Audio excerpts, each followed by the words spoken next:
Ako lang ba mga mare ang mahilig kumain sa lauoy na utan?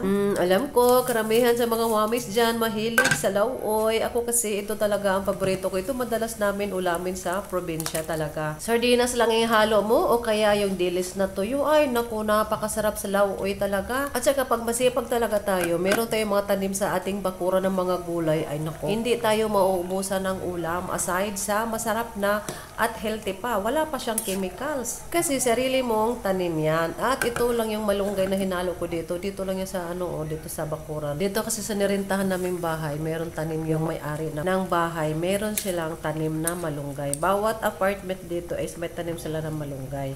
So tinatanong naman namin kung sino pwede kumuha dyan. Sabi nila, kumuha kayo dyan kung gusto nyong maggulay. O diba, ang galing. Kasi meron na talaga mga tanim dito.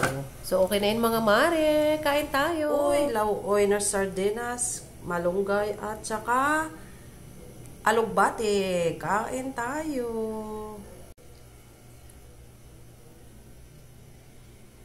Kalami.